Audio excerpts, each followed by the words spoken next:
প্রিয় শিক্ষার্থীবৃন্দ সবাইকে স্বাগতম জানাচ্ছি রিডাক্স টুলকিটের খুবই ইম্পর্টেন্ট এই ভিডিও টিউটোরিয়ালে। সোফার আপনারা রিডাক্সের সিরিজ থেকে রিডাক্সের কোর কনসেপ্ট সম্পর্কে ধারণা লাভ করেছেন, দেন রিডাক্স কিভাবে রিয়্যাক্ট অ্যাপে ব্যবহার করতে হয় সেই প্রসঙ্গে আমি আপনাদের ধারণা দিয়েছি। এবার সময় হয়েছে আপনাদের রিডাক্স টুলকিটের সাথে পরিচয় করিয়ে দেওয়ার। রিডাক্স টুলকিটের সাহায্যে রিডাক্সে আমরা যে কাজগুলো করেছিলাম সেগুলোকে আরও সিম্পলিফাই করে এবং মোর লজিক্যালি আমরা লিখতে পারবো। তো আমি যে কাজটা করব এই ভিডিও টিউটোরিয়ালে একটি কাউন্টার অ্যাপ তৈরি করব। আপনারা ইতিমধ্যেই কাউন্টার অ্যাপ আমার সাথে কয়েকবার তৈরি করেছেন যেখানে আমরা রিডাক্স ব্যবহার করেছিলাম। এবার রিডাক্স টুলকিট ব্যবহার করে আমরা কাউন্টার অ্যাপ তৈরি করব। এতে করে আমরা পার্থক্য বুঝতে পারবো যে কিভাবে সিম্পলিফাই করা হচ্ছে জিনিসগুলো। ওকে, তো চলুন শুরু করে দেওয়া যাক। প্রথমে এখানে আপনারা দেখতে পাচ্ছেন আমি একটি প্রজেক্ট তৈরি করে রেখেছি। প্রজেক্টের মধ্যে জাস্ট বেসিক একটা জিনিস কাউন্টার অ্যাপ লেখা আছে এবং তার আউটপুট এখানে আপনারা দেখতে পাচ্ছেন। তো আমি অফিসিয়াল ডকুমেন্টেশন ফলো করব। এখানে এই অ্যাড্রেসে গেলে আপনারা রিডাক্স টুলকিটের অফিসিয়াল ডকুমেন্টেশন দেখতে পাবেন। প্রথমে যে কাজটা করা লাগবে সেটা হচ্ছে npm install @redux.js/toolkit আমাদের এই প্যাকেজটা ইনস্টল করতে হবে। আর রিডাক্স যদি আমরা রিয়্যাক্টে ব্যবহার করতে চাই সেক্ষেত্রে এই প্যাকেজ তো লাগবেই, যেটা অলরেডি আপনারা জানেন। তো এখান থেকে এটা কপি করে নিচ্ছি অ্যান্ড দেন আমি এখানে পেস্ট করে দিচ্ছি। সো পেস্ট করার পর দেন এন্টার মাস্ট দিতে হবে। আমি অলরেডি এগুলো ইনস্টল করে নিয়েছি, তাই আমি এখানে ইনস্টল করব না, আপনারা ইনস্টল করে নিতে পারেন। রাইট, ইনস্টল করার পর ডেফিনেটলি প্যাকেজ.json-এ আপনারা দেখতে পারবেন যে রিডাক্স টুলকিটটি চলে এসেছে এবং রিয়্যাক্ট রিডাক্সও অলরেডি এখানে রয়েছে। Fine, so far so good. এবার রিডাক্স টুলকিট ব্যবহার করার সময় কিছু রেকমেন্ডেশন রয়েছে যেটা ফোল্ডার স্ট্রাকচারের ক্ষেত্রে সেটা আমরা ফলো করতে পারি। সোর্সে গিয়ে আমরা যে ফোল্ডারটা প্রথমেই তৈরি করব সেটা হচ্ছে অ্যাপ, এবং এই অ্যাপের মধ্যে আমরা store.js অর্থাৎ স্টোরটা আমরা তৈরি করব। অ্যান্ড দেন সোর্সের মধ্যে আমরা ফিচার্স নামে একটি ফোল্ডার তৈরি করব। এই ফিচার্সের মধ্যে প্রত্যেকটি ফিচারকে আমরা আলাদা আলাদা করে রাখতে পারি। যেমন আমরা কাউন্টার অ্যাপ তৈরি করতে যাচ্ছি, কাউন্টার ফিচার্সের জন্য আমি এখানে একটি ফোল্ডার তৈরি করে রাখলাম কাউন্টার। দেন আমি যদি টুডুজ নিয়েও কাজ করতে চাই সেক্ষেত্রে টুডুজ ফিচারের জন্য এখানে টুডুজ ফোল্ডার তৈরি করে রাখতে পারবো। তো আশা করি প্রথম স্টেপ বুঝতে পেরেছেন, আমরা প্যাকেজগুলো ইনস্টল করে নিয়েছি। সেকেন্ড স্টেপে আমরা কি করেছি, আমাদের যে ফোল্ডার স্ট্রাকচারটা রয়েছে সেটা সাজিয়ে নিয়েছি। এবার চলুন আমরা যে কাজ করব, আমরা প্রথমেই এইখানে কাউন্টারের মধ্যে চলে যাব যেহেতু আমরা কাউন্টার নিয়ে কাজ করতে যাচ্ছি, এবং কাউন্টার স্লাইস নামে একটি ফাইল তৈরি করব। তো এখানে কাউন্টার স্লাইস কেন আমি ইউজ করলাম, রিডাক্সের ভাষায় স্লাইস হচ্ছে কালেকশন অফ লজিক, কোনো একটা ফিচারের কালেকশন অফ লজিকটাকেই স্লাইস বলা হয়। তো এখানে আমরা এই যে রিডিউসারের যে কাজগুলো করে থাকি অর্থাৎ ইনক্রিমেন্ট, ডিক্রিমেন্ট, রিসেট, কাউন্টারের বেলায় যে কাজগুলো করে থাকি সেই লজিকগুলোকে আমরা একত্রে একটি ফাইলে রাখবো এবং সেই ফাইলের এখানে নামের শেষের দিকে স্লাইস আমরা অ্যাড করে দেবো। সো এটা হচ্ছে রিডাক্সের একটি রেকমেন্ডেশন। ওকে, তো চলুন আমরা শুরু করে দিই। আমরা প্রথমে স্লাইস তৈরি করতে যাচ্ছি। তো স্লাইস তৈরি কিভাবে করব, আমরা ক্রিয়েট স্লাইসের সাহায্য নিতে পারি রিডাক্স টুলকিট থেকে। দেখতে পাচ্ছেন উপরে রিডাক্স টুলকিট থেকে ক্রিয়েট স্লাইসটাকে ইম্পোর্ট করে নেওয়া হয়েছে। দেন আমরা স্লাইসের একটা নাম দেব, যেহেতু আমরা কাউন্টার অ্যাপ নিয়ে কাজ করছি এখানে ডেফিনেটলি কাউন্টার স্লাইস দেব। ওকে, তো এই যে ক্রিয়েট স্লাইস হচ্ছে একটি মেথড যার সাহায্যে আমরা কি করি, স্লাইসিং করে থাকি অর্থাৎ লজিকগুলোকে একত্রে লিখে থাকি। তো এখানে যে কাজটা করব, অবশ্যই অবজেক্টের মধ্যে আমরা তিনটি ইম্পর্টেন্ট প্রপার্টি ব্যবহার করতে পারি। প্রথমে হচ্ছে নেম, কি নাম দেব আমরা এই স্লাইসের জন্য। তো অলরেডি আমি বলেছি এটা হচ্ছে কাউন্টার ফিচারের জন্য, তাই এখানে আমি কাউন্টার দিয়েছি। দেন আমাদের ইনিশিয়াল স্টেটগুলো এখানে বলে দিতে হবে যে এই অ্যাপের জন্য এই রিডিউসারের জন্য আমরা কি ইনিশিয়াল স্টেট নিয়ে কাজ করতে যাচ্ছি। তো আমি এখানে বলে দিচ্ছি যে কাউন্ট নামে একটি স্টেট নিচ্ছি এবং তার ইনিশিয়াল ভ্যালু হচ্ছে 0। ফাইন, দেন পরবর্তী যে প্রপার্টি নিয়ে কাজ করব সেটা হচ্ছে রিডিউসার্স, এবং এই রিডিউসার্সের মধ্যে অবজেক্ট আকারে অনেকগুলো আমরা রিডিউসার ফাংশন রাখতে পারবো। সাপোজ এখানে আমি দিচ্ছি ইনক্রিমেন্ট, এই ইনক্রিমেন্ট যেটা কিনা ইনক্রিমেন্টকে হ্যান্ডেল করবে। তো এখানে আগের মতোই স্টেট এবং পেলোড নিয়ে আমরা কাজ করতে পারি। এখানে জাস্ট স্টেটের দরকার তাই আমি পেলোড নিচ্ছি না। অ্যান্ড দেন এখানের মধ্যে কি হবে, এই ইনক্রিমেন্ট হচ্ছে একটি ফাংশন, রিডিউসারের ফাংশন লক্ষ্য রাখবেন, এবং সে কি করবে আগের মতোই রিডিউসার আমরা কি করতাম স্টেট এবং পেলোড নিয়ে কাজ করতাম, সে এই দুইটা জিনিস নিয়ে কাজ করতে পারবে এবং এখানে আপডেট করতে পারবে। তো আমরা চাচ্ছি কি আমাদের স্টেটের মধ্যে যে কাউন্ট রয়েছে তার ভ্যালুকে আপডেট করব। ওকে, সো স্টেট ডট কাউন্ট তার সাথে কি করব +1 করব। যদি কেউ ইনক্রিমেন্ট করতে চায় সেক্ষেত্রে এই কাজটা করতে হবে। ফাইন, এখানে কিন্তু দেখতে পাচ্ছেন এখানে আমাদের এক্সপ্লিসিটলি রিটার্ন দেওয়া লাগবে না, কারণ বাই ডিফল্ট এখান থেকে রিটার্ন করা হয়ে যাবে। দেন ডিক্রিমেন্টের বেলায় কি করব আমরা সেই কথাটাও এখানে বলে দিতে পারি, চলুন সেই কাজটা আমরা করে নেই। Decrement DE, that's it. এখান থেকে জাস্ট মাইনাস কি হবে 1 হবে। অ্যান্ড দেন আমি এখান থেকে আরও সরিয়ে নিচ্ছি এগুলোকে। ডিক্রিমেন্টের পরে যদি আমরা রিসেট করতে চাই এইখানে দিতে পারি রিসেট, অ্যান্ড এইখানে আমরা জাস্ট 0 দিয়ে দিতে পারি directly. Fine, so far so good. আমরা কি করলাম এখানে লক্ষ্য রাখবেন, আমাদের লজিকগুলোকে একটা জায়গায় নিয়ে আসলাম এবং তার নামের শেষের দিকে স্লাইস রাখবো, যেটা হচ্ছে রেকমেন্ডেশন, আমরা সেটা করতে পারি। এবং এই স্লাইসের মধ্যে আমরা নেম নিয়েছি, এই স্লাইসের একটা নাম দিয়েছি, এটাকে রিডিউসার মনে করতে পারেন বা স্লাইসের নাম মনে করতে পারেন, যেটা ইচ্ছা সেটা করুন, বাট 3টা প্রপার্টি মনে রাখবেন। ইনিশিয়াল স্টেট নিয়েছি এই পুরো রিডিউসারের জন্য, অ্যান্ড দেন রিডিউসার এখানে দেখতে পাচ্ছেন আমরা এখানে 3টি ফাংশন নিয়েছি রিডিউসারের আন্ডারে। ওকে, সো এই যে রিডিউসার যে ফাংশনগুলো রয়েছে আপনারা এখানে লক্ষ্য রাখবেন, এই রিডিউসার ফাংশনগুলোই আবার আমাদের অ্যাকশন ক্রিয়েটর। কারণ হচ্ছে আমি যদি এখানে আপনাদের বোঝানোর চেষ্টা করি, আমি আগের অ্যাপটা এখানে নিয়ে আসি, আপনাদের নিশ্চয়ই মনে ছিল যে আমরা কি করেছিলাম, এরকম অ্যাকশন ক্রিয়েটর তৈরি করেছিলাম, ইনক্রিমেন্ট কাউন্টার, ডিক্রিমেন্ট কাউন্টার, দেন রিসেট কাউন্টার, এবং আমরা কি করেছিলাম ডিসপ্যাচ করেছিলাম এদের মাধ্যমে, যে ইনক্রিমেন্ট কাউন্টার যখন ডিসপ্যাচ হবে এই টাইপটা রিটার্ন হবে, দেন রিডিউসার কি করবে এই টাইপের উপর বেস করে কাজ করবে। এবার কিন্তু আমাদের আর অ্যাকশন ক্রিয়েটরের কোনো দরকার নেই, এইখান থেকে অটোমেটিক্যালি অ্যাকশন ক্রিয়েটর জেনারেট হবে। সেটা কিভাবে আমি দেখাচ্ছি, লক্ষ্য রাখবেন। এখানে প্রথমে যে কাজটা করব, এক্সপোর্ট ডিফল্ট রিডিউসার যেটা রয়েছে সেটাকে আমি ডিফল্টভাবে এক্সপোর্ট করব। তার আগে এইখানে অবশ্যই আমি যে কাজটা করতে হবে, একটু সময় নিচ্ছি, এই জায়গায় এক্সপোর্ট, এটাকে এক্সপোর্ট করে দিতে হবে। রাইট, এবার আসুন রিডিউসার এবং অ্যাকশন ক্রিয়েটরগুলোকে এখান থেকে আমরা কি করব, আমরা এক্সপোর্ট করব।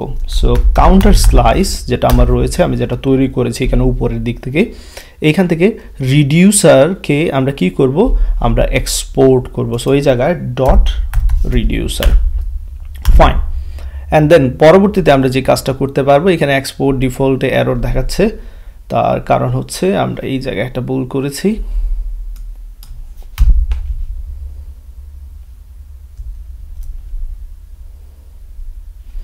এখানে আমরা স্পেলিং মিস্টেক করেছি, এই জায়গায় স্পেলিং মিস্টেক করা যাবে না ডেফিনেটলি। ফাইন, তো এই হচ্ছে আমাদের রিডিউসার যেটা ব্যবহার করা দরকার, সেটাকে এখান থেকে এক্সপোর্ট করেছি। এবার চলুন অ্যাকশন ক্রিয়েটরগুলোকে আমরা এখান থেকে এক্সপোর্ট করি। তো এক্সপোর্ট এইখানে করব, এটা হচ্ছে নেম এক্সপোর্ট। সো এখানে এক্সপোর্ট কনস্ট, দেন একে সবগুলো যে ফাংশন রয়েছে রিডিউসারের মধ্যে তাদেরকে আমরা এক্সপোর্ট করব। কি কি ফাংশন রয়েছে, ইনক্রিমেন্ট, ডিক্রিমেন্ট এবং reset. So increment, decrement and reset, এই নামগুলোই মূলত অ্যাকশন ক্রিয়েটর হিসেবে কাজ করবে। ওকে, তো এরা কাদের মধ্যে থেকে আসতেছে, সেটা হচ্ছে কাউন্টার যে স্লাইস আমরা তৈরি করেছি সেখান থেকে ডট অ্যাকশন দেওয়া মাত্র অটোমেটিক্যালি এগুলো জেনারেট হবে। আবার বলে নিচ্ছি, এই অ্যাকশন ক্রিয়েটরগুলো কোথায় থেকে আসতেছে, রিডিউসার ফাংশন যেগুলো আমরা ডিফাইন করেছিলাম রিডিউসারের মধ্যে, যেমন increment function, decrement function, reset function. তাই আলাদা করে আমাদের অ্যাকশন ক্রিয়েটর এখানে লেখার কোনো দরকার পড়তেছে না, এবং রিডিউসারগুলোর মধ্যে আমাদের টাইপগুলো চেক করা লাগতেছে না, যদি এই টাইপ হয় অ্যাকশন ডট টাইপ ইনক্রিমেন্ট হয়, অ্যাকশন ডট টাইপ যদি ডিক্রিমেন্ট হয়, কারণ অটোমেটিক্যালি নামগুলোর সাথেই এইখানে মিল রয়েছে। সো এই নামগুলোর উপর বেস করেই সে খুঁজে নেবে কোনটাকে নিয়ে কাজ করার প্রয়োজন তার। ওকে, সো আগের চেয়ে ডেফিনেটলি অনেক সিম্পল করা হয়ে গেছে এখানে। তো রিডিউসার বা আমরা যে স্লাইসটা যেটা তৈরি করা দরকার সেটা আমরা তৈরি করে নিয়েছি। এবার আমাদের স্টোর কি ক্রিয়েট করতে হবে। তো আগেই বলেছি অ্যাপের মধ্যে স্টোর ক্রিয়েট করব। সো স্টোর ডট জেএস এখানে চলে আসলাম। স্টোর তৈরি করব কিভাবে, আমরা আগে ক্রিয়েট স্টোর ব্যবহার করতাম, বাট এবার আমরা ক্রিয়েট স্টোর ব্যবহার করব না, এবার আমরা ব্যবহার করব কনফিগার স্টোর। এই যে দেখতে পাচ্ছেন টুল কিট থেকে, এবং এই কনফিগার স্টোরের মধ্যে আমরা অবজেক্ট আকারে আমাদের রিডিউসারগুলোকে রেখে দিতে পারবো, বাট সেক্ষেত্রে রিডিউসার প্রপার্টির মধ্যে অবজেক্ট আকারে রাখতে হবে। ওকে, এবার এইখানের মধ্যে যে কোনো নাম দিতে পারেন আপনি আপনার রিডিউসারকে রাখার জন্য। আমি দিচ্ছি কাউন্টার, অ্যান্ড দেন কাউন্টার এই নামের মধ্যে আমার যে কাউন্টার রিডিউসারটা রয়েছে সেটাকে আমি এইখানে ব্যবহার করব। তো কাউন্টার রিডিউসার আমি এখানে দিতে চাচ্ছি কাউন্টার রিডিউসার এই নামটা, যেহেতু আমি এখানে কি করেছিলাম নিশ্চয়ই মনে আছে আপনাদের, এই যে দেখতে পাচ্ছেন ডিফল্টভাবে এক্সপোর্ট করেছি, সেক্ষেত্রে নাম আমি এখানে চেঞ্জ করতে পারবো আমার ইচ্ছা মতো। সো এই জায়গায় দিচ্ছি কাউন্টার রিডিউসার। এবার এই স্টোরটাকে এক্সপোর্ট করে দিতে হবে যদি অন্য কোথাও থেকে ব্যবহার করতে চাই। So export default and then store. তো সোফার আপনারা কি কি পরিবর্তন দেখলেন লক্ষ্য রাখবেন। আবার আমি বলছি, স্টোর ক্রিয়েট করার সময় আমরা ক্রিয়েট স্টোর ব্যবহার করতাম, বাট এবার কনফিগার স্টোর ব্যবহার করছি এবং রিডিউসার প্রপার্টির মধ্যে আমাদের স্টোরগুলোকে আমরা এইখানে রিডিউসারগুলোকে রাখবো। ওকে, দেন এখানে চাইলে আমরা মাল্টিপল রিডিউসারও রাখতে পারি। যদি এখানে সাপোজ টু ডুজ নিয়ে কাজ করি এবং টু ডুজ নাম দিয়ে দেন টু ডুজ রিডিউসারকে এখানে আমরা কি করতে পারবো, কম্বাইন করতে পারবো। ফাইন, তো সেটা এই মুহূর্তে করছি না। আর এখানে স্লাইসিংয়ের বিষয়টা আশা করি পুরোপুরিভাবে বুঝতে পেরেছেন আপনারা। ক্রিয়েট স্লাইসের মাধ্যমে আমরা স্লাইস তৈরি করব, নেম দেবো এখানে এই স্লাইসের একটি, ইনিশিয়াল স্টেট ডিফাইন করে দিচ্ছি, দেন অনেকগুলো রিডিউসার ফাংশন এখানে ডিফাইন করব, প্রত্যেকের ডেফিনেটলি কোনো কাজ রয়েছে। ওকে, অ্যান্ড দেন আমরা মাস্ট এখানে এক্সপোর্ট ডিফল্ট করব আমাদের রিডিউসারটাকে, যেটা কিনা এই নাম থেকে ডট রিডিউসার দেওয়া মাত্রই সেটা এখান থেকে এক্সপোর্ট হচ্ছে। অ্যান্ড দেন আমাদের অ্যাকশন ক্রিয়েটারগুলো কীভাবে আমরা এখান থেকে রিটার্ন করছি, এই রিডিউসারের আন্ডারে যে ফাংশনগুলো রয়েছে সেগুলোই হচ্ছে আমাদের অ্যাকশন ক্রিয়েটর, তাই তাদেরকে এখান থেকে আমরা এক্সপোর্ট করে দিচ্ছি এবং কাউন্টার স্লাইস ডট অ্যাকশন দিচ্ছি। এইখানে যে স্লাইস রয়েছে তার নাম থেকে অ্যাকশনগুলোকে আমরা এক্সপোর্ট করে দিচ্ছি। Fine, so far so good, আমাদের স্টোর তৈরির কাজও শেষ, আমাদের স্লাইস তৈরির কাজও শেষ। এবার এই স্টোরকে আমরা কি করব, প্রোভাইড করব আমাদের রুট ফাইলে। তো সেই জন্য ইন্ডেক্স ডট জেএসে চলে আসলাম। এই জায়গায় যদি আমরা স্টোরকে প্রোভাইড করতে চাই, আমি আপাতত এখান থেকে এটা সরিয়ে নিচ্ছি, প্রোভাইডার, দেন স্টোর, স্টোর থেকে আমরা স্টোরকে ব্যবহার করতে যাচ্ছি। তো সেই স্টোরটাকে ডেফিনেটলি ইম্পোর্ট করতে হবে। এইখানে যে স্টোরটা আমি লিখলাম এই স্টোরটাকে কিভাবে আনবো আমরা, import store and then from store হবে। ওকে, ফ্রম কোথা থেকে স্টোরটা আমরা পাবো, আমাদের যে অ্যাপ ফোল্ডার রয়েছে সেইখান থেকে আমরা স্টোরটাকে পাবো। তো এখানে স্টোর, সেই স্টোরটাকে ব্যবহার করছি। এই যে এইখানে স্পেলিং মিস্টেকগুলো পুরোটা লিখতে হবে ডেফিনেটলি প্রোভাইডার। তো আমরা এবার কি করলাম, স্টোরকে প্রোভাইডও করলাম। সো ফার সো গুড, এতটুকু কাজ আমরা করে ফেলেছি। স্টোরকে প্রোভাইড করার পর এবার সেই স্টোরটাকে আমাদের অ্যাপে যে কোনো জায়গায় ব্যবহার করতে পারবো। তো আমার উদ্দেশ্য হচ্ছে যে কাউন্টার নামে এখানে আমি কি করব, একটি কম্পোনেন্ট তৈরি করে সেইখানে আমি কাউন্টারকে দেখাবো। তো রিডাক্স টুলকিট আপনারা যখন ব্যবহার করবেন, ফিচার্সের আন্ডারে যেমন আমি এখানে কাউন্টার লিখেছি, কাউন্টার রিলেটেড কাজগুলো আমি এখানেই করব। সো কাউন্টার ভিউ নামে আমি এখানে একটি কম্পোনেন্ট তৈরি করছি, কাউন্টার ভিউ ডট জেএস। এবার এখানে আরএফসি এর মাধ্যমে আমি এখানে কাউন্টার ভিউ তৈরি করলাম। এবার এই কাউন্টার ভিউটাকে অ্যাপ থেকে ব্যবহার করব। সো কাউন্টার ভিউ দেখতে পাচ্ছেন এখান থেকে লোড করে নিয়েছি, অ্যান্ড সব কিছু ঠিকঠাক থাকলে এবার এটার আউটপুট এখানে চলে আসার কথা দেখতে পাচ্ছেন। ফাইন, তো এরকম আপনারা যখন টু ডুজ নিয়ে কাজ করবেন, আমি উদাহরণ এখানে দেখাচ্ছি, এখানে todos slice dot JS নামে একটি ফাইল তৈরি করবেন এবং এইখানে টু ডুজ রিলেটেড লজিকগুলো সব কিছু আপনারা রাখবেন, রিডাক্সের যে লজিকগুলো, দেন সেটা ব্যবহার করার জন্য, সেইটা ভিউ করার জন্য, দেখানোর জন্য todos view dot JS রিঅ্যাক্টের একটি কম্পোনেন্ট এখানে তৈরি করে নেবেন। সো এরকম কাজ করলে জিনিসগুলো খুব সহজেই এবং লজিক্যালি আপনারা অর্গানাইজ করতে পারবেন। তো চলুন এবার কাউন্টার ভিউর মধ্যে যা যা করার দরকার সেই কাজটা করি। আমরা এখান থেকে কি করব, স্টোরকে ব্যবহার করতে যাচ্ছি। তো স্টোরের মধ্যে কি রয়েছে, স্টেট রয়েছে। কি স্টেট রয়েছে, কাউন্ট নামে একটি স্টেট আমরা ডিফাইন করে রেখেছি, সেটাকে ব্যবহার করব। তো এখানে প্রথমে যে কাজ করছি কাউন্ট, দেন এখানে আমি একটি ভ্যালু দেখাবো স্টোর থেকে, সেটা একটু পরেই করছি। একটা বাটন নিব ইনক্রিমেন্টের জন্য, ইনক্রিমেন্ট, প্রথমে ইনক্রিমেন্টের কাজটাই করি, দেন অন্যান্য কাজগুলো খুব তাড়াতাড়ি করতে পারবো। তো দেখতে পাচ্ছেন এখানে কাউন্ট 0 ইনক্রিমেন্ট দেখাচ্ছে, বাট আমরা চাচ্ছি স্টেট থেকে ভ্যালুটা নিয়ে আসবে এবং স্টেটের ভ্যালুকে আমরা আপডেট করতে চাচ্ছি এইখান থেকে। সো সেই ক্ষেত্রে আমরা কিভাবে স্টেট থেকে ভ্যালু নিয়ে আসতে সেটা অলরেডি শিখে নিয়েছি আমরা অনেকবার। রিডাক্সের ভ্যালুগুলোকে রিঅ্যাক্টে নিয়ে আসতে হলে ইউজ সিলেক্টর ব্যবহার করতে হয়, ইউজ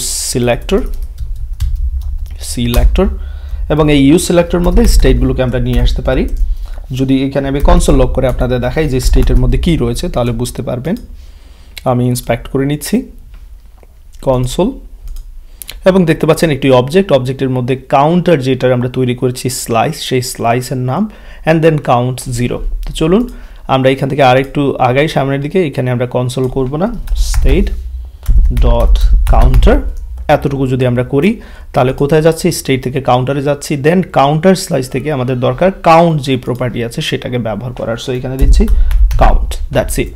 তাহলে কাউন্টার ভ্যালুটা চলে আসবে এখানে। এই কাউন্টের মধ্যে আমি চাইলে সেটা প্রিন্ট করে আপনাদের দেখাতে পারি। সো এবার কাউন্টের ভ্যালুটা প্রিন্ট করেছি, এখানে দেখতে পাচ্ছেন 0 দেখাচ্ছে, যেটা ছিল আমাদের কাউন্টের ইনিশিয়াল ভ্যালু। নিশ্চয়ই আপনাদের মনে আছে।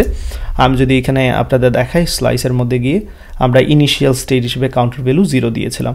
এখানে যদি আমি 1 দেই সেক্ষেত্রে কি দেখাবে, এই জায়গায় 1 দেখাবে, দেখতে পাচ্ছেন। তো আবার আমি এটাকে 0-তে নিয়ে আসি, Ctrl-Z, পারফেক্ট, রাইট। তো ভ্যালু আমরা নিয়ে আসতে পেরেছি, সুতরাং এখানে আমরা কনসোল লক করব না, এটাকে জাস্ট এখানে প্রিন্ট করে দেবো। ওকে, চলুন এটাকে আমরা প্রিন্ট করে নেই এখানে কাউন্টের ভ্যালুটাকে। ফাইন, তো কাউন্টের ভ্যালু এখানে প্রিন্ট করা হয়ে গেছে, দেখতে পাচ্ছেন। এবার ইনক্রিমেন্ট করলে যাতে ইনক্রিমেন্ট হয় সেজন্য আমাদের অ্যাকশনকে ডিসপ্যাচ করতে হবে। তো বাটনে যখনই ক্লিক করব সেটা হচ্ছে আমাদের অন ক্লিক যে ইভেন্ট আছে সেটা কল হবে, নিশ্চয়ই আপনারা জানেন। বাট আমরা চাচ্ছি বাটনের ক্লিকের সাথে সাথেই আমরা একটি অ্যাকশন ক্রিয়েটরকে ডিসপ্যাচ করব। তো সেই অ্যাকশন ক্রিয়েটরটা কি, আমরা যদি লক্ষ্য করে রাখি আমাদের কাউন্টার স্লাইসে আমরা ইনক্রিমেন্ট নামে একটি অ্যাকশন ক্রিয়েটর কি করেছিলাম, এক্সপোর্ট করেছিলাম, সেটাকে আমার ডিসপ্যাচ করতে হবে এই জায়গায়। তো সেই জন্য কীভাবে কাজটা করব, আমরা এই জায়গায় করতে পারি। আমরা ফাংশনকে ইমিডিয়েটলি কল দিব না, আমরা যখন ক্লিক হবে তখনই কল দিব। তাই এখানে ইনলাইন এই অপশনটা ব্যবহার করছি। এই জায়গায় আমরা ডিসপ্যাচ করব। তো এই ডিসপ্যাচটা কোথা থেকে আসবে সেটাকে তো আগে নিয়ে আসতে হবে। তো চলুন সেটাকে একটা ভেরিয়েবলের মধ্যে নিয়ে আসি, dispatch, and then use dispatch. দেখতে পাচ্ছেন ইউজ ডিসপ্যাচকে আমি ইম্পোর্ট করে নিয়েছি উপরের দিকে, এই যে চলে এসেছে। এবার চলুন আমরা এখানে ডিসপ্যাচ করি। আমরা ডিসপ্যাচ করব কাকে, ইনক্রিমেন্টকে। ইনক্রিমেন্ট যেটা রয়েছে আমাদের স্লাইসের মধ্যে সেটাকে আমরা ডিসপ্যাচ করব। তো এখানে আপনারা দেখতে পাচ্ছেন সেটাকে আমরা এখানে কি করে নিয়েছি, ইম্পোর্ট করে নিয়েছি। ফাইন, এবার আমরা জাস্ট এখানে টেস্ট করব, টেস্টিংয়ের পালা। চলুন আমি এটা ক্লোজ করে দিচ্ছি। ইনক্রিমেন্ট দেওয়ার সাথে সাথেই দেখতে পাচ্ছেন ইনক্রিমেন্ট হচ্ছে। সো এক্স্যাক্টলি কাজ করতে হবে আমাদের ডিক্রিমেন্টের জন্য। কপি পেস্ট করে নিচ্ছি, এইখানে আমি লিখে দিচ্ছি ডিক্রিমেন্ট যেটা রয়েছে, ডিক্রিমেন্ট, এবং ইম্পোর্ট করা হয়ে গেছে উপরে। এই জায়গায় আমি জাস্ট একটু চেঞ্জ করে দিচ্ছি, ডিক্রিমেন্ট লিখে দিচ্ছি। ফাইন, এবার ডিক্রিমেন্টের কাজটা করতে পারবে এইখান থেকে। এবার চলুন আমরা পরবর্তী যে কাজটা করব, রিসেটের কাজটা করে নিই। এইখান থেকে কপি পেস্ট করে নিলাম, লিখে দিচ্ছি রিসেট, বা ডিসপ্যাচ করব কাকে, রিসেট যে আমাদের অ্যাকশন ক্রিয়েটর রয়েছে তাকে। সেটাকে ইম্পোর্ট করে নিয়েছি উপরে, প্রত্যেকটা কিন্তু ইম্পোর্ট করে নিয়েছি উপরে, এই যে দেখতে পাচ্ছেন। ওকে, তো রিসেটে দিলে 0, ডিক্রিমেন্ট হচ্ছে, ইনক্রিমেন্ট দিলে ইনক্রিমেন্ট হচ্ছে। এবার ফাইনালি পেলোডের জন্য আমি জাস্ট একটা এক্সাম্পল দেখাবো। তো সেই জন্য আমি এখানে নিচের দিকে আরেকটি বাটন তৈরি করছি। এবার যে কাজটা করব, এখানে ইনক্রিজ বাই 5, প্রত্যেকবার ইনক্রিজ হবে 5 দ্বারা, সেটার জন্য একটা এখানে বাটন তৈরি করে নিয়েছি, দেখতে পাচ্ছেন ইনক্রিজ বাই 5। বাট এটা হ্যান্ডেল করার জন্য আমি কিন্তু স্লাইসে কাজ করিনি। তো সেই জন্য কাউন্টার স্লাইসে চলে আসলাম। এইখানে আমরা এটা কপি পেস্ট করে নিচের দিকে বসিয়ে দিয়েছি। এখানে যে কোনো কিছু ইচ্ছা আপনার নাম দিতে পারেন। আমি ইনক্রিজ বাই অ্যামাউন্ট দিচ্ছি, কোনো একটা অ্যামাউন্ট দ্বারা ইনক্রিজ হবে সেই জন্য ইনক্রিজ বাই অ্যামাউন্ট দিলাম। এবং প্রত্যেকবার কি হবে, এখানে পেলোড আসবে, একটা ভ্যালু আসবে স্টেটের সাথে। তো সেই এখানে অ্যাকশন আসবে, নিশ্চয়ই আপনার মনে আছে স্টেট এবং অ্যাকশন এই দুইটা জিনিস আসে। এবার কি হবে, স্টেটের যে কাউন্ট রয়েছে তার সাথে অ্যাড হবে, কে অ্যাড হবে, অ্যাকশনের মধ্যে যে ভ্যালুটা আসবে যেটা পেলোডের মাধ্যমে আমরা পাবো সেটা অ্যাড হবে। তো এবার ইনক্রিজ বাই অ্যামাউন্টকে আমরা কল দিতে পারি, এখান থেকে ডিসপ্যাচ করতে পারি। লক্ষ্য রাখবেন ইনক্রিজ বাই অ্যামাউন্ট, লক্ষ্য রাখুন এখানে আমি ডিসপ্যাচ করছি কাকে, ইনক্রিজ বাই অ্যামাউন্টকে, ইনক্রিজ বাই অ্যামাউন্ট। তো তাকে নিশ্চয়ই এখান থেকে আমরা পাবো না, কারণ আমরা কি করিনি, এখানে এক্সপোর্ট করিনি, এই যে এখানে আপনারা দেখতে পাচ্ছেন। ওকে, তো চলুন আমরা এখান থেকে এক্সপোর্ট করি ইনক্রিজ বাই অ্যামাউন্টকে। এবার আমরা চাইলে এখান থেকে ব্যবহার করতে পারবো ইনক্রিজ বাই অ্যামাউন্ট যেটা রয়েছে সেটাকে, এবং এইখানে যে কোনো ভ্যালু আমরা কি করতে পারবো, পাস করতে পারবো। তো আমি যেহেতু 5 বলেছি ইনক্রিজ বাই 5, সেক্ষেত্রে এখান থেকে আমি 5 পাস করছি। তো চলুন এবার চেক করি এটা কাজ করে কিনা। পারফেক্টলি কাজ করছে। তো আশা করি এতটুকু বুঝতে পেরেছেন রিডাক্স টুলকিটের ব্যবহার, এগুলো প্র্যাকটিস করতে থাকুন। পরবর্তী ভিডিও টিউটোরিয়ালে আমি দেখাবো রিডাক্স টুলকিট ব্যবহার করে কিভাবে ডেটা ফ্যাচ করতে হয় এবং সেই ডেটা নিয়ে কাজ করতে হয় রিঅ্যাক্টে। ততক্ষণ পর্যন্ত সবাই ভালো থাকুন, সুস্থ থাকুন, আল্লাহ হাফিজ।